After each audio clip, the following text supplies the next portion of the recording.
नमस्कार फॅमिली. तर आज तुमच्यासाठी आणखीन एक रेसिपी आणलेली आहे मी. तर कालची जी तुम्ही रेसिपी बघितली ती आपण तिखट, चटपटीत आणि झणझणीत रेसिपी बघितली आहे. तर आज आपण गोड रेसिपी बनवत आहोत. जसं की गुढीपाडव्याच्या दिवशी मी पहिली रेसिपी अपलोड केली आणि गुढीपाडव्याच्या दिवशी जी रेसिपी मी बनवली आहे तीच तुमच्याबरोबर शेअर करणार आहे. अगदी झटपट, लवकर आणि ज्यांना गोड आवडतं त्यांना ही आवडणारी रेसिपी आहे. तर लापशीचा रवा किंवा मोठा रवा असं म्हणतात ना, जाडा रवा, मोठा रवा, लापशीचा रवा. आता माझं सासर सोलापूरचं आहे, तर सोलापूर साईडला ह्याला गदग रवा म्हणतात. तर ह्या रव्याचा शिरा बनवणार आहोत आपण. एकदम टेस्टी आणि खूप छान लागतो. तर ह्या मोठ्या रव्याचा, जाड रव्याचा आपण शिरा किंवा लापशी म्हणू शकता तुम्ही. तर हेल्दी आणि टेस्टी असं बनवणार आहोत, कारण की हा जो रवा असतो हा खूप हेल्दी असतो, तसंच हा खूप टेस्टी सुद्धा असतो. तर चला पटकन आपण साहित्य काय काय लागणार आहे ते बघूया. आणि जास्त साहित्य ह्याला लागत नाही, अगदी 4-5 साहित्यामध्ये हा होऊन जातो. तर आपण पटकन साहित्य बघूया आणि मग त्यानंतर कृतीकडे वळूया. तर सर्वात आधी आपल्याला लागणार आहे हा मोठा रवा किंवा जाड रवा, लापशीचा रवा किंवा गदग रवा, तुम्ही ह्याला काय म्हणता. तर अशा प्रकारे मी 1 वाटी हा रवा घेतलेला आहे. त्यानंतर आपण इथे गूळ वापरणार आहोत. मी इथे साखरेचा वापर केलेला नाहीये. इकडे आपण गुळाचा वापर करणार आहोत. तर आम्हाला बऱ्यापैकी गोड लागतं, म्हणजे आम्ही चांगलंच तिखट, झणझणीत, तसंच चांगलंच गोड खातो, फिक्कं फिक्कं खात नाही. त्यामुळे 1 वाटी रव्याला 1 वाटी गूळ घेतलेला आहे, थोडासा जास्तच घेतलाय. त्यानंतर मी इथे ड्रायफ्रुट्स घेतलेले आहेत, काजू, बदाम आणि काळे मनुके घेतलेत. तुम्हाला जर ह्याच्यामध्ये पिस्ता किंवा अक्रोड असं जर काय अजून ॲड करायचं असेल तर तुम्ही करू शकता, किंवा घरात जे अवेलेबल आहे मी त्याच्यानेच ही रेसिपी बनवते. त्यानंतर हे साजूक तूप घेतलेलं आहे. तर हे बघू शकता, हे फ्रीजरमधनं काढलंय त्यामुळे हे घट्ट दिसतंय साजूक तूप. तर आता ते रूम टेम्परेचरला येतंय. तर साजूक तूप घेतलेलं आहे. त्यानंतर घेतलेलं आहे हे सुक्कं खोबरं. तर सुक्कं खोबऱ्याचा वापर आपण कसा आणि कधी करणार आहे ते तुम्हाला मी पुढे व्हिडिओत दाखवेलच. तर हे एवढेच साहित्य आपल्याला लागणार आहे. 1, 2, 3, 4 आणि 5. एवढ्याच 5 साहित्यांमध्ये आपण झटपट टेस्टी अशी ही रेसिपी बनवणार आहोत. अगदी लगेचच होते. तर चला आपण रेसिपीकडे वळूया. तर हा आपण गोड शिरा किंवा लापशी जी आहे ती कुकरमध्ये बनवणार आहोत, जेणेकरून ही रेसिपी आपली झटपट होईल.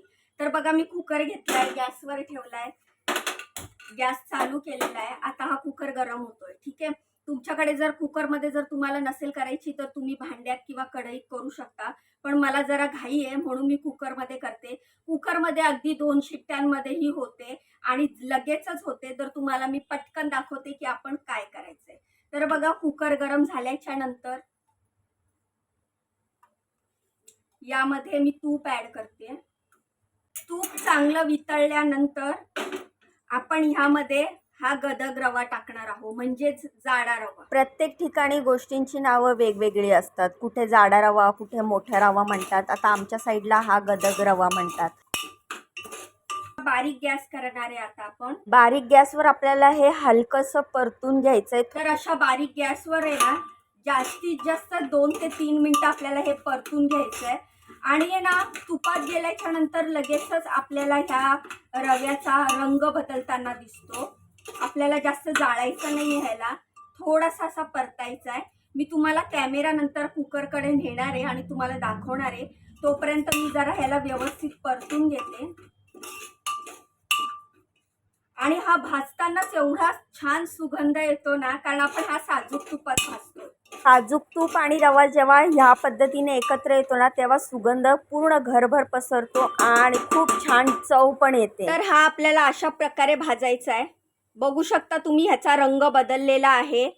आपल्याला जास्त ह्याला पूर्ण करपवायचा नाहीये. थोडासा ह्याचा रंग चेंज झाला की आपल्याला भाजून झालाय असं समजायचं आपण हा रवा. जेव्हा या रव्याचा कलर चेंज होतो तेव्हा आता आपण त्यामध्ये पाणी ऍड करणार आहोत. ह्या वाटीने आपण रवा घेतलेला, मग ह्याच वाटीने आपण पाणी घालणार आहोत. 1, 2. तर आपण ह्यामध्ये 2 वाटी पाणी घातलेलं आहे. 1 वाटी रव्याला 2 वाटी पाणी खूप बरोबर आहे त्याचं मेजरमेंट आणि प्रमाण. पाण्याला फक्त 1 उकळी काढून घ्यायची आपल्याला. कुकरमध्ये टाकलेलं पाणी उकळल्यानंतर आपण गूळ ॲड करणार आहोत आणि ती 1 उकळी आल्याच्या नंतर आपल्याला ह्यामध्ये गूळ ॲड करायचं आहे. तुम्ही ह्यामध्ये वेलची पावडर किंवा जायफळ पावडर पण घालू शकता. अशीच कुठली जर रेसिपी तुम्हाला पाहिजे असेल, बघायची असेल तर मला कमेंट करून सांगत जावा. आता मी कुकरला झाकण लावते आणि आता आपण हा कुकर ट्रान्सफर करून घेऊया.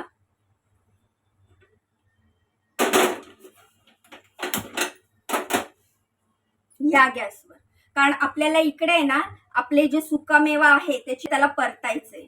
काजू बदाम थोडेसे असे तळून टाकले ना की त्याची चव खूप छान लागते, ते क्रिस्पी आणि क्रंची होतात. हे मी घेतलेलं आहे, फोडणीचं पात्र घेतलेलं आहे छोटं, आणि ह्यामध्ये मी तूप टाकलेलं आहे अर्धा चमचा.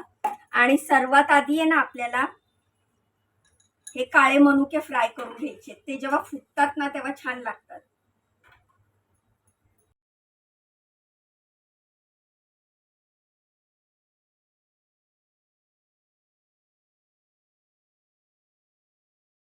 खोबरं किसण्याऐवजी तुम्ही त्याचे असे पातळ पातळ लांब लांब काप सुद्धा करू शकता. तर माझ्या सासूबाई आहेत ना, ह्या लापशीमध्ये खोबऱ्याचे लांब लांब पातळ असे काप टाकायचे. जसे आपण चिवड्यामध्ये टाकतो ना पोह्याच्या चिवड्यात, तसे असे पातळ पातळ लांब लांब काप टाकायच्या. पण आमच्या घरामध्ये तसे काप मुलं बाजूला काढून ठेवतात, म्हणून मग मी असं हे खोबरं किसून घेतलेलं आहे. आणि किसून घेतलं ना तर ते दिसायला पण छान दिसतं आणि खूप छान लागते टेस्ट. तर हे आपले छान असे मस्त तळून झालेले आहेत. आता हे मी काढून घेते आणि ह्याच तुपात आहे ना आता आपण हे ड्रायफ्रुट्स जे आहेत ते तळून घेऊया. इथे आपली शिट्टी पण झालेली आहे, तुम्ही बघू शकता.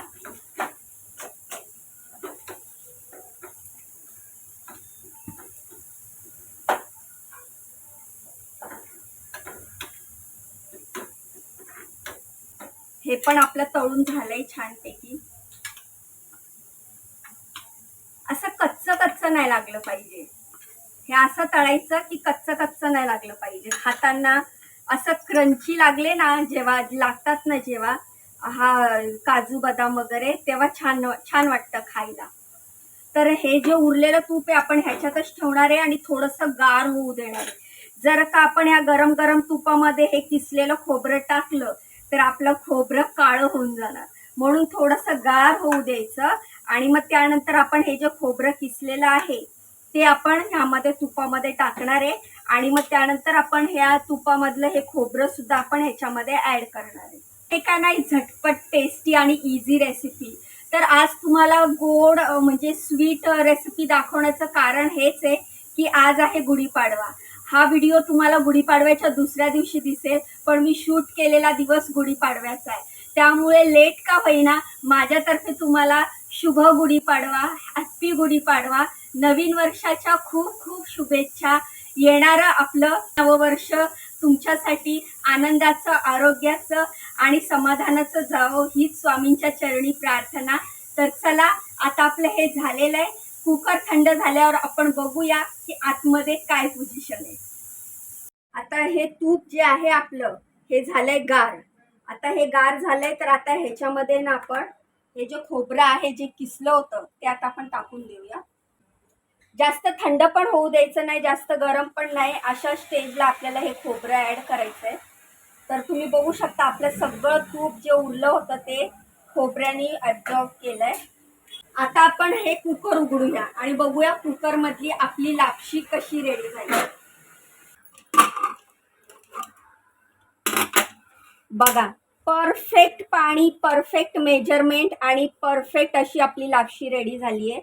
आता ही आहे ना आधी आपण ट्रान्सफर करून घेऊया दुसऱ्या भांड्यात आणि मग मी तुम्हाला हे सगळं टाकून दाखवते. मध्ये ट्रान्सफर करूया.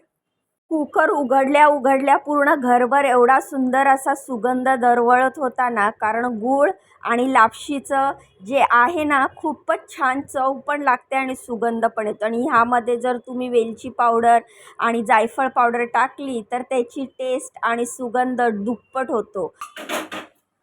आता हे जे ड्रायफ्रुट्स आहेत ते आपण असे याच्यावर टाकूया.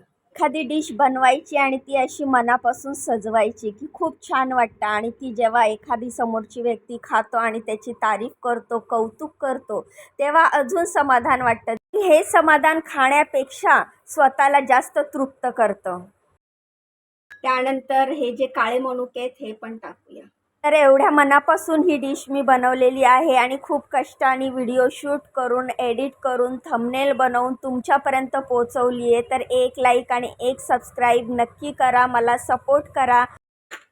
आणि हे जे खोबरं आहे मस्त बघा कसं क्रिस्पी झालेलं आहे.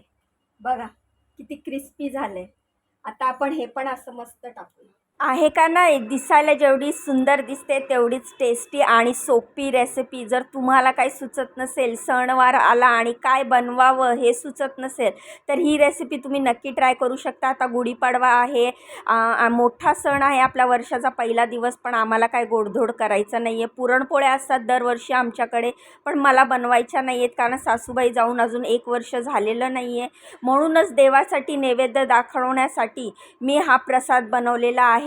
तर हा प्रसाद मी आता हाच देवाला नैवेद्य दाखवणार आहे. आपण जरी गोड खाऊ शकत नसलो, सणवार साजरा करू शकत नसलो, तरी देवाला तर नैवेद्य बनवायला पाहिजे ना. म्हणूनच अशी सोपी आणि अशी झटपट होणारी रेसिपी मी ट्राय केली. तुम्हाला ही रेसिपी कशी वाटली कमेंट करून नक्की सांगा. तयार आहे आपली झटपट अगदी 10 मिनिटाच्या आत होणारी ही लापशी.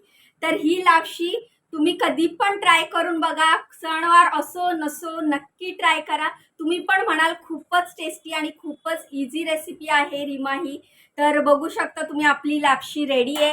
तर ह्यातला सर्वात पहिला मी देवाला हा नैवेद्य दाखवणार आहे. तर आपण ह्याच्यातला देवासाठी नैवेद्य काढूया. बघा किती मस्त, किती सुपर टेस्टी दिसते आपली रेसिपी. आणि आहे ना ह्याच्यामध्ये आहे ना तुम्ही वरून आहे ना दूध पण टाकून खाऊ शकता. मला ही दूध टाकून खायला खूप आवडते.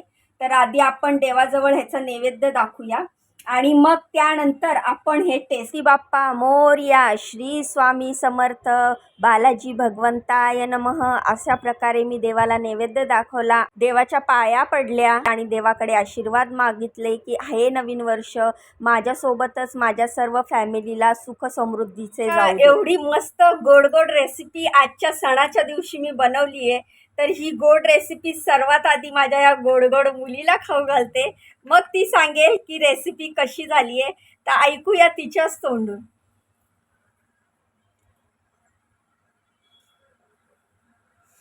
किती मस्त आहे आणि दुसरं ए मला तर दे, मला तर दे. तर तुम्ही पण नक्की ट्राय करा हा. जाण्याआधी व्हिडिओला लाईक करा, चॅनलला सबस्क्राईब करा, मला खूप खूप सपोर्ट करा. रेसिपी कशी वाटली ते पण कमेंट करून सांगा. चला मग भेटूया उद्या नवीन रेसिपीमध्ये, नवीन व्हिडिओमध्ये. तोपर्यंत बाय.